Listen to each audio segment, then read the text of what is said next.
Hi, it's day one of the 7-7 readathon. I'm outside, which is one of the challenges, and I'm going to read a bit. I'm going to, on my Kindle, try to wrap up Last Night in Montreal by Emily St. John Mandel. I'm quite far in. I think I only have a quarter or so to go, and it's a short book, so I'm hoping I can finish that. And in case I do really well and I can stand the sun, I thought I'd start Swimming Home by Deborah Levy. I've read Hot Milk by her, and this is her earlier work, which has yellow on the cover. So I would be doing great on the challenges, even though I wasn't even planning to focus on them too much. Yeah, I'm sitting outside, trying to get my dog to not go super guard doggy on building that's going on in our backyard. So, you know, doubling up on training my dog and reading at the same time. I'll check in with you later and see how I find the books. Come here. Sit. Good. Catch. Oh. Yeah. Hey, it's 8 p.m. now and I've just come back from a workout, which makes me sound ever so braggy, doesn't it? I work it out. I finished Last Night in Montreal on my Kindle today. So first day of the 7-7 readathon, and I did actually finish one thing. I didn't have much to read. So far, I think I'm rating this 3 out of 5 stars, although it's a very unimpressed 3 stars, but a well-wishing 3 stars because I like the writing style so much, even though I liked the idea of the characters. I really liked how each of the sort of 3 main characters had something to do with language. So we have Lilia, who is always on the run, and she speaks many languages that she sort of autodidactically taught herself, sort of symbolizing how she's not wants to be at home everywhere and isn't at home anywhere. And then we have Eli, who studies dying out languages in a very sort of nostalgic way. He's holding on to old things. And then we have, I want to say Michaela, which is bad that I'm not sure about the name, having just finished the book today, who struggles to speak French, even though she lives and is born and bred in Montreal. Just speaking English makes her an outsider in her own home, which she has also always been in her family home. So I did like that symbolism, even though it was maybe a bit hard-hitting. But I essentially thought the plot was lined out from the beginning. You kind of knew where it was going to go, and there was very little surprise at any point. But I'm really intrigued to read her other books now. I've read Station 11 and really loved that, and I did like the writing style, and this being her first book, maybe she was just sort of inexperienced, and knowing that it ended up in Station 11, which I loved, is great. And I started Swimming Home by Deborah Levy, and I'm only 34 pages in, but that's a good start for a very slim little book, and I'll probably be able to finish that tomorrow. This starts really cool. It's actually kind of reminiscent of Hot Milk in a way, because you have this sort of weird cast of pretty unhappy people, and no real chapters, but just sort of disjointed little episodes that tie together. We've started off with our possibly main character Kitty sort of ending up floating in the pool at this holiday villa that 2 couples are spending their summer at. It's very contemplative and poetic, and seems dark, even though nothing actually horrible happens. It just sort of seems a bit sort of manipulative in the characters and how they're portrayed. No one's really likable, but everyone's kind of cool, which I'm there for. So yeah, I'm happy. I'm going to read this one. I've had this for ages. I bought this at some point in a second-hand shop, just because the name Deborah Levy popped out to me. So first day of the 7 in 7 under my belt. I might read on a little bit more of this, and use this week to wrap up some of the books that I've sort of started and don't have many pages left in, as a little bit of a cheat, but also a good opportunity to push through with all of those. So I'll see you tomorrow.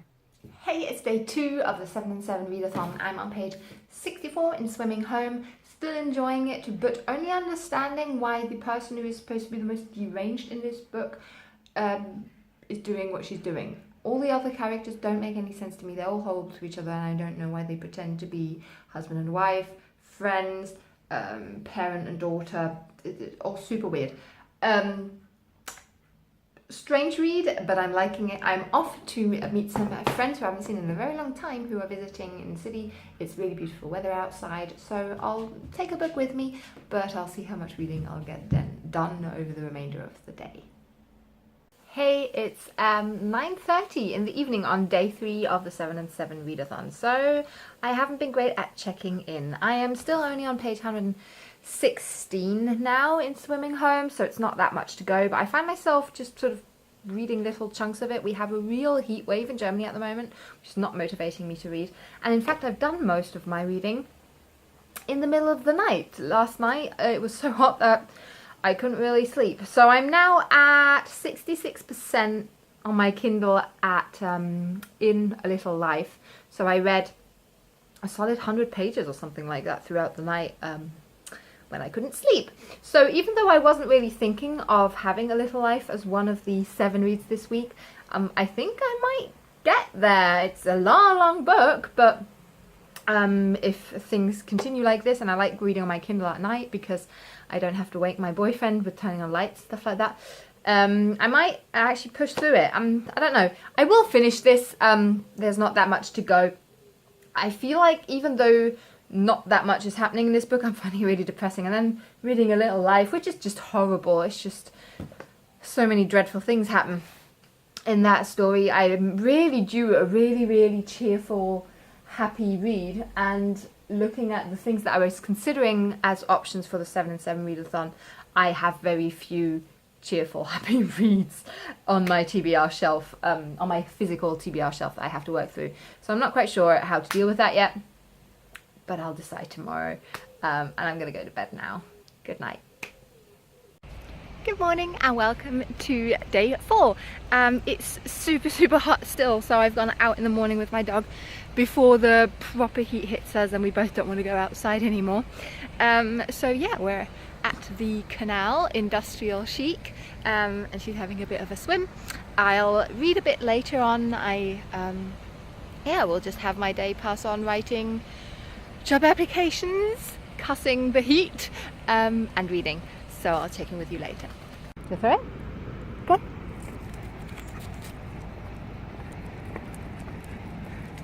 Ready? Fetch.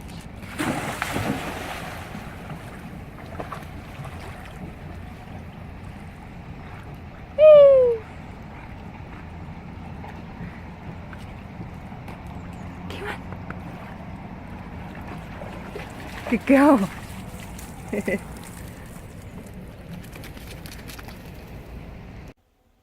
It's the afternoon now and I finished Swimming Home. Wow, it's a lot of glare. Swimming Home was great. Definitely a story to read more if you're into slightly experimental storytelling, a bit wacky, a bit more focused on prose and poetry, not so much on the story itself. On the surface, the story is about 2 couples and a daughter who go on holiday in a villa in France and a unexpected house guest, but the ending was great. In the middle I kind of wasn't quite sure where it was going, but I really liked the ending. Deborah Levy, after having read Hot Milk by her last year already, was someone who I was quite impressed by, and this book I also really liked. So yeah, great one. Only the second book for me to finish in the 7 and 7 readathon. I'm going to read a little bit in A Little Life now, I think, before my boyfriend comes back from home.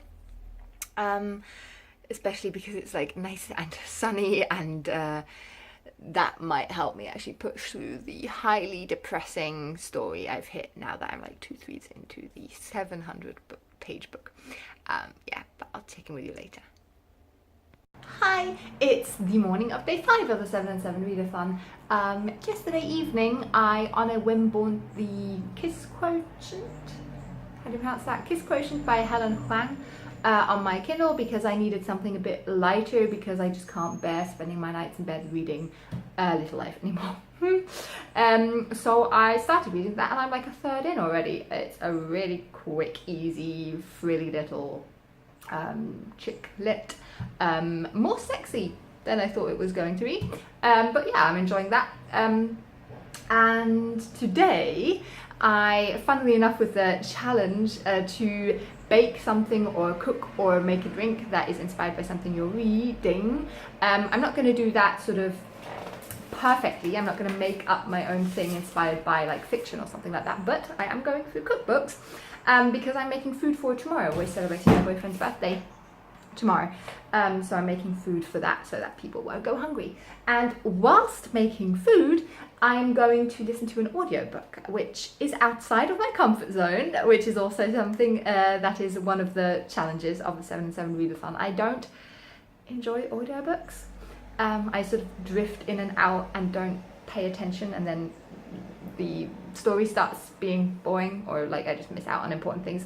So I'm going to try it, and I'm going to listen to the German translation because that was on demand on my like online access to my library that I go to. I'm going to listen to the German translation, so das 10 Minuten Projekt it's called, by an Italian author called Chiara Gamberale.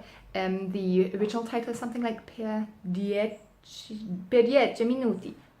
Sorry if that sounded really condescending, I don't speak Italian.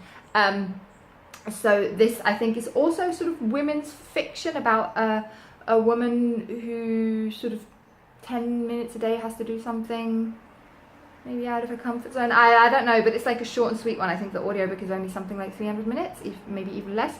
So I'm planning to listen to that whilst I'm making food. And then I'm trucking along quite nicely in this readathon. So yeah, I'll check in with you later, let you know how my cooking progress is going. I'm so messy. Ooh.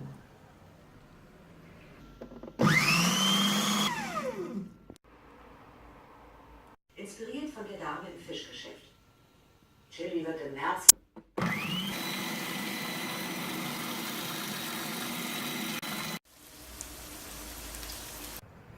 Hey, it's 5 p.m. and I am surrounded by absolute chaos. And I thought, you know, as this is supposed to be a readathon, not a cookathon, I would just remind you of the two books that I've pulled from mainly. I love the River Cottage Veg Everyday cookbook, and I also love, possibly more, even though sometimes it can be difficult to get the ingredients, Ottolenghi's Plenty More. This, of course, is the second one. He has a cookbook which is called Plenty. Both of these are vegetarian, which is no coincidence because so am I. But they're really tasty. The Veg Everyday is a bit more down to earth, and the Plenty More book has sort of more exciting, different tastes, which once you've stocked your cupboard, you can usually make quite a lot of the things, but you do need some spices. And like I had to go to the little Turkish store that we have around here because I didn't have tahina anymore, and pomegranate molasses and harissa paste. Those three things weren't available in my like big supermarket. But yeah, great recipes. I googled just randomly for like vegan flapjack recipes, and I'm making a vegan lemon cake. I'm not vegan, but some of my friends are, and people who are coming over for food and drinks and fun tomorrow are, and I always think it's sad if they don't, if they can't eat cake. Let them eat cake, also the vegans. So yeah, I gotta like continue. It's so hot in here. It's 36 degrees in Germany, like where I am at the moment, which is crazy. And I've been baking and cooking all day, so like, I'm super sweaty. I only have like an hour more to listen in my audiobook of the das 10 Minuten Projekt, the 10-minute project, I guess. And it's alright. I can't really tell at this point whether it's audiobooks I don't really gel with, on the whole, or if the book is like just not that exciting. It's basically this woman who's separated from her man. She's like in her mid-30s and kind of trying to get over him, or deciding whether she wants to get over him at all. And there's some like nice side characters, but she kind of bugs me every now and then, and it's a bit hard-hitting with the takeaway message and things you should learn. She goes to meet her therapist, and her therapist always asks her things like, could you elaborate on this? How do you mean that? And it will, yeah, not really my cup of tea, but I'm going to finish now. And it was actually quite enjoyable to listen to an audiobook that wasn't super taxing while sort of pottering around and cooking. So maybe I will do that in the future. Stepping out of my comfort zone was nice. So yeah, I'm going to continue doing that and talk to you soon. It's day 6, and it's 10, something like that. Our birthday party preparations are underway. I'm 40% into the Kiss Quotient and have another half hour to listen to on my audiobook of dieci minuti Projekt. Very unrealistic that I'll read much today. Today I actually want to socialise, but I'll try, and I'll check with you later. And that was the last time I signed in. I didn't sign in on the 7th day, which is a shame because I finished 2 more books on the 7th day. I finished the Kiss Quotient by Helen Hoang, which follows our successful econometrist in her 30s, Stella, who finds that she's having trouble keeping up relationships and enjoying sex because she's autistic. So she hires Michael, a male escort with secrets, to teach her. And I did really find myself rooting for the couple, and I did end up giving it 3 stars, I think 3 out of 5, because I was rooting for them. I enjoyed how their love developed, but in the end only 3 as well, because even though it was a very enjoyable read, I did find myself finding their problems kind of repetitive. And if their communication was really so good, I didn't understand why they kept on just interpreting what the other surely must feel without just voicing their concern once in a while. But yeah, enjoyable. And then I also finished reading to that audiobook dieci minuti Projekt by Chiara Gamberale. This I did not enjoy too much. For me it was a 2 out of 5 read or listen. This book is about Chiara, who, after breaking up with her husband and losing her job, chooses to take the advice of her therapist and try something new every day for 10 minutes. And I just thought it was a bit heavy-handed in a way, and the sort of supposed character growth that Chiara goes through and we're supposed to be all impressed by, the effect of these new things every day, I just thought was due to the fact that she was a really sort of lame and tame character to begin with. So as we get to know these sort of far more interesting people who are friends and people in her life, she then sort of by association becomes a little more interesting. Not a great look for the main character of a book, and I didn't think it was that great. At least the ending wasn't shit. So 2 stars nevertheless. So yeah, I read 4 books. I read those 2 that I finished yesterday, so today is the unofficial 8th day, and also the beginning of Booktubeathon, so much. So I read those 2. I read Swimming Home, which is the only one I read in physical copy. I talked about and liked this despite all the characters being unlikable and not talking about success and cheating, even though it's everything they think about all the time. And I finished The Last Night in Montreal by Emily St. John Mandel, which also talked about during the little snippets during the week. So that's 4 books. And then just to feel like it's a complete 7, I'm going to count the 2 cookbooks that I recommended that I do really enjoy, and they are the 2 books that I tend to use if I'm not just using sort of internet recipes or doing my own thing. They're great, and yeah, I guess I'm counting A Little Life as something that I read pages in. I probably read something like 200 pages in A Little Life this week. It's a really thick book, and I did switch to the sort of lighter reads, the sort of romance books in the second half, because A Little Life was really starting to wear on me. I think I have like a quarter still left, and it's just very depressing. So yeah, so those were 7 books, but not 7 fully completed books in 7 days. And it was good. It was good fun. Today the readathon has started and it's the afternoon now, and yeah, I haven't read anything yet, so the next readathon is not good, off to a good start. But yeah, maybe with this one wrapped up, I can focus on the stuff that's still to come. And with that, see you next time. Bye bye.